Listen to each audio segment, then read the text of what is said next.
Hey there, folks. Welcome to Spectrum Pulse. We talk about music, movies, art, and culture. And today we're going to be talking about the sophomore album from Ubiquitous Synergy Seeker, otherwise known as USS, called New World Alphabet. But first, let's talk a little bit about the Canadian alternative scene. Now, for those of you Americans in the audience, alternative and indie rock never quite went away in Canada, not quite thriving in the same way that pop music does that still monopolizes mainstream radio, but there's actually a real chance you'll hear alternative rock if you turn on a radio in Canada, mostly because of the Canadian Radio Telecommunications Commission, otherwise known as the CRTC, that requires the radio play a certain amount of only exclusively Canadian content. So not only does this mean that a large quantity of the overblown streaming trends haven't quite crossed over in the same way to the Canadian Hot 100, but in order to fill time, radio producers have had little choice but to pull from Canadian acts that have the flexibility to get a little bit weirder and rougher thanks to the shorter supply. So into that scene comes Ubiquitous Synergy Seeker, otherwise known as USS, an alternative dance duo that might as well have been imported straight from the late 90s in their fusion of drum and bass with crunchy pop rock. And it's a little bit tough to directly define the genre and style of this group. Think a frenetic blend of old Cobra Starship, Fatboy Slim, a little bit of Primal Scream, and all with the sense that you really shouldn't take them that seriously. And hey, that was fine with 2009's pretty damn fun Questimation, which followed the even better EP Welding the Sea Dry. But despite their 2014 EP Advanced Basics being their most successful EP to date, their splatter painting approach to genres seems to have been taking diminished returns across the board, from less articulate lyrics, flatter production, less interesting delivery, slower tempos, but hey, maybe that was just EP experimentation. And even though the lead-off single to this new album seemed to be going in an even twangier, more lethargic direction, maybe they could still capture some of that frenetic momentum on the rest of New World Alphabet, right? Well, okay, here's the thing. If you were expecting New World Alphabet from USS to bring back some of the speed and intensity of their earlier albums, you're definitely gonna leave this disappointed because it definitely doesn't do that. In a sense, I wasn't really expecting it. The duo had their most success when they played to a slower, more conventionally accessible, and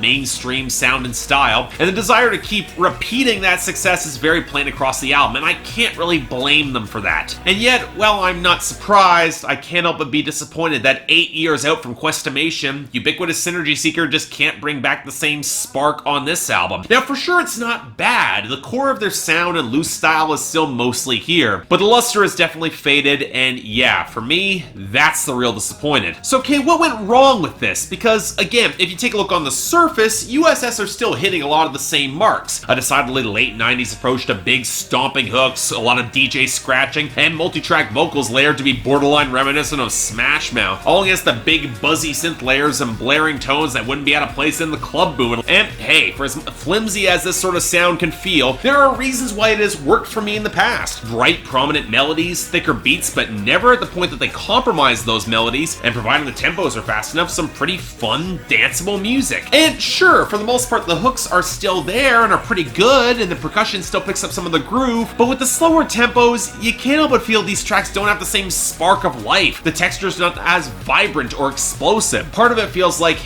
concessions made for modern pop music in the mainstream, for how much the melodic tones on Work Shoes sink into the reverb, not helped by swapping out the electric guitar for a limp acoustic line, a consistent issue that crops up later again on California Medication, which, yes, is a better song, to the tropical touches on Who's With Me, to the stuttering trap percussion that shows up on Broken Smile to play off the bells. That's before you get the overlayered backing vocals against the kazoo-like main tone, low wiry synth and strings on Vulcan. I mean, does anyone seriously want USS to go for this sort of material? It doesn't fit them, and it doesn't work for a closer of this album. And I really think the acoustic guitar is at the root of the problem here. Sure, it can anchor the sort of breezy, lightweight, fun material that Ubiquitous Synergy Seeker are trying to make on this album, but when everything is as flattened and compressed as it is, it never gives any of these songs that same sense of warmth that you used to get in the late 90s. I got more vibrancy in songs like Who's With Me, courtesy of the horn-like buzzing synth melody, or the scuzzy guitar lurking within the hook of Domino, or the frenetic jitter of Alien, or that melodic tone that seems half-jacked from Fits in the Tantrums tantrums on us, even if that spongy kissing sound that comes in halfway through does kind of neuter the vibe a little bit for me. Now, some of you are saying that this isn't really fair, that this is clearly the sound that USS are pursuing now, so why are you so adamant that it was a bad choice for them? It's what they want to do. Well, I'd like to think that Questimation and Welding the C Drive were answer enough, but it's more because USS aren't particularly convincing playing this sort of mid-tempo brand of modern mainstream pop, particularly because they're in a playground where 21 Pilots are markedly doing a similar sort of genre salad blend better, and also partially because with every step away from more energetic sound, ask Buchholz's vocals, they get less and less interesting. Not only does he sound tuned out half the time, but the style of thicker multi-tracking and his rougher, bellowing delivery is a much more natural fit against more aggressive tempos and textures, especially considering the lack of any sort of deeper organic dynamics, which would be fine if there was enough momentum or firepower in anything besides the beats or percussion in order to back it up. Credit must be given to at least keeping the percussion grooves and the scratching going in that late 90s style, but when you can't effectively back them up with any sort of melodies in the mix, it leaves a really wonky balance. Previous USS albums were always front and top heavy, I'll admit that, but there's often enough going on to distract you from that, whereas here,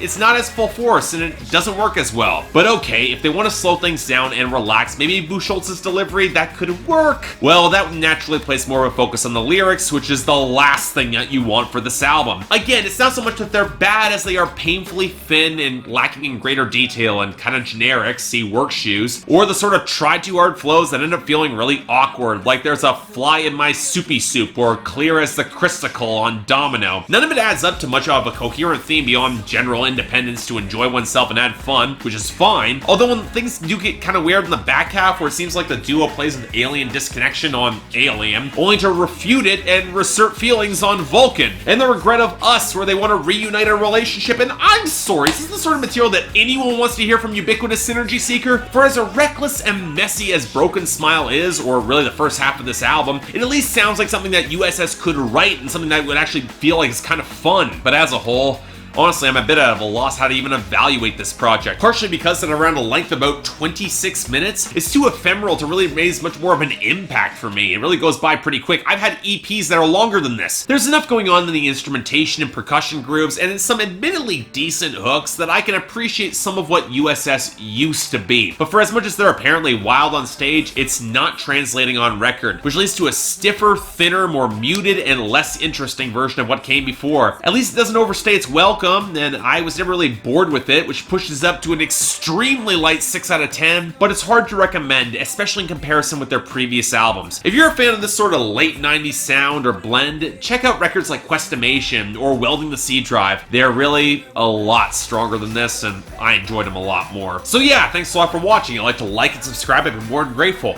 I got the poll up here, so everyone who wants to tell me I'm wrong, there's the opportunity. And hey, if you want to support the band, I got the link to buy the album in the description below, so there's some options.